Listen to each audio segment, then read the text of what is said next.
Hi, guys. Okay, yesterday you guys read chapter 3. We read it together in class. And so now today we're going to look at chapter 4.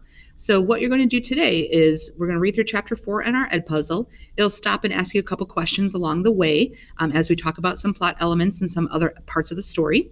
Once you finish the Edpuzzle, you are then going to go to your Google form and complete the Google form with your questions for this chapter. Please remember for the questions that ask for complete sentences that you do give complete sentence answers. All right, let's go ahead and start chapter 4. Chapter 4 is called Sometimes You've Got to Work with What You've Got. Wednesday morning I made cookies, but when I rang the doorbell next door and rang it again, no one answered. Mom said there's a lot to do when you move, and I should let our new neighbors get unpacked anyway. This morning I wanted to try again, but the minivan was already gone when I went outside.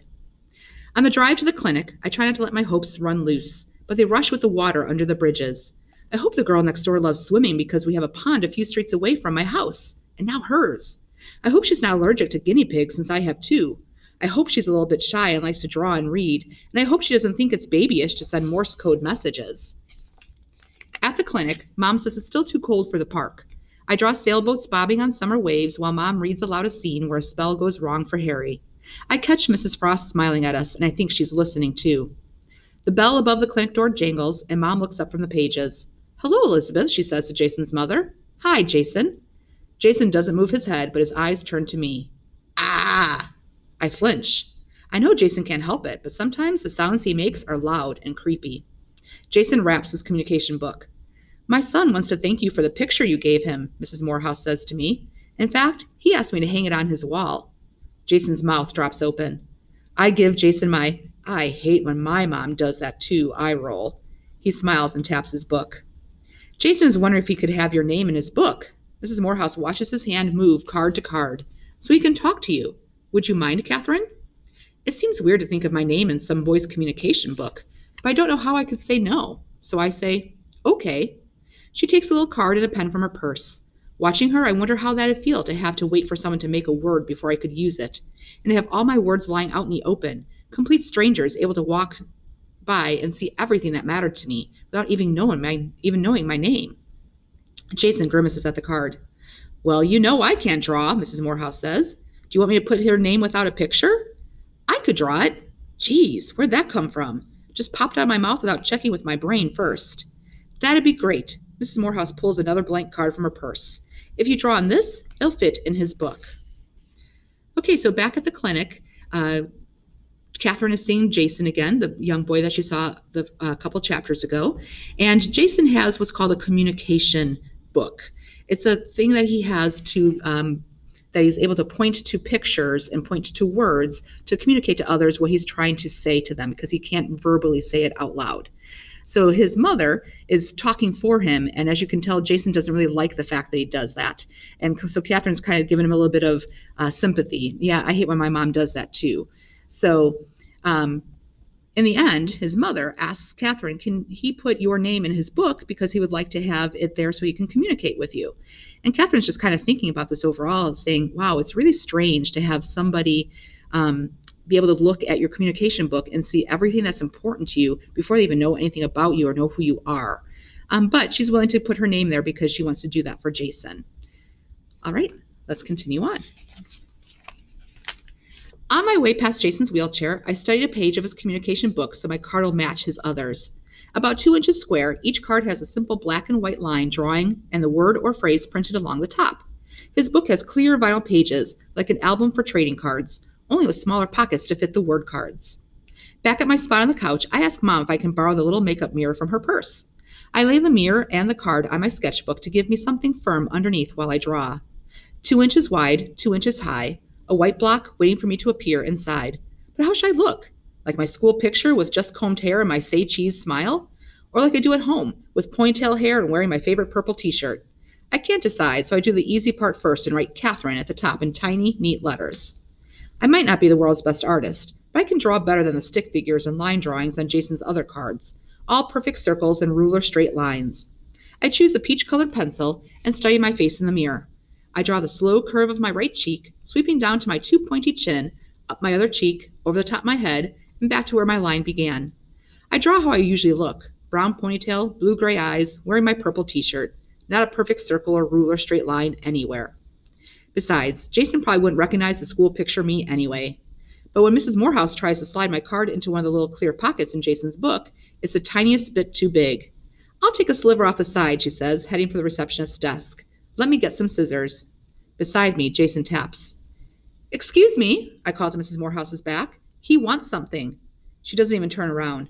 Would you see what it is? I'm scared I won't understand Jason, but she's already chatting with the receptionist. Holding my breath, I peer down at his finger pointing to... Thank you. Oh, I let go of my breath. You're welcome.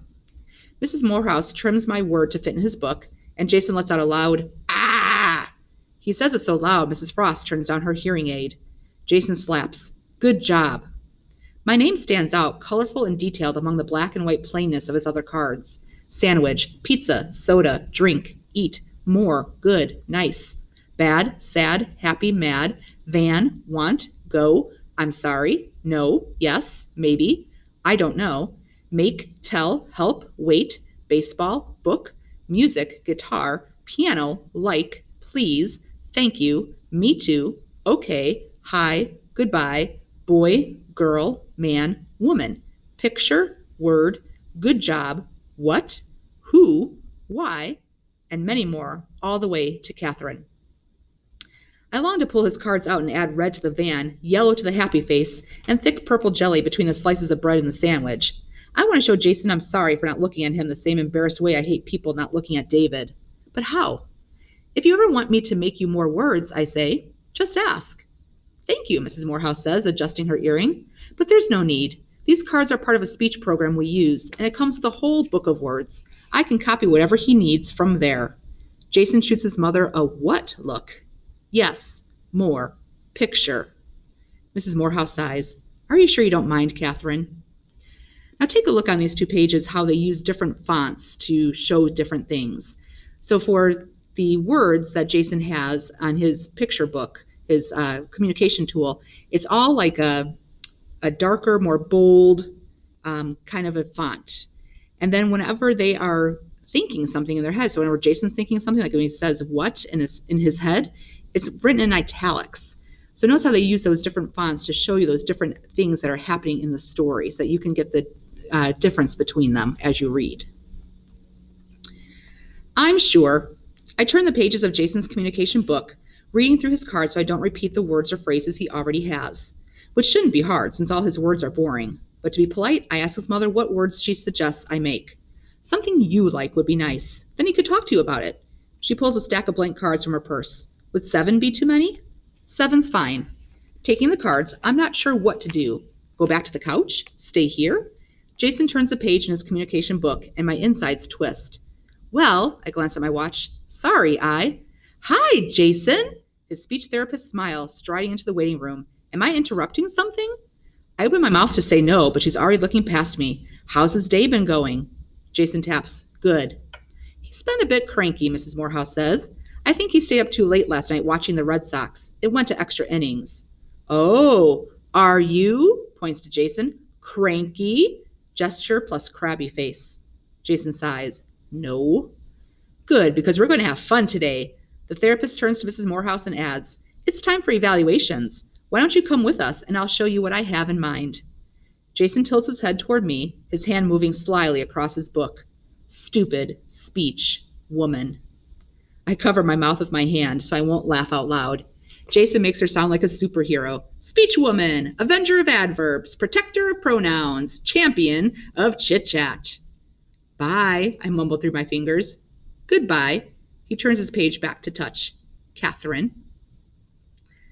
All right, so here Catherine has made a friend with Jason. You know, Jason is coming to this clinic to work with a speech therapist, and obviously he doesn't like it. He's not real fond of the speech therapist overall, and so it made it a little bit more fun that he found a friend in Catherine who is using her ability to draw and her likeness to draw to kind of communicate with Jason and, again, make him feel a little bit better. All right. Once you have finished this, now it's time to go to your Google form and complete the questions in complete sentences when asked. Once you've done that, you are done for today. I will see you guys tomorrow. Thanks, guys. Have a great day.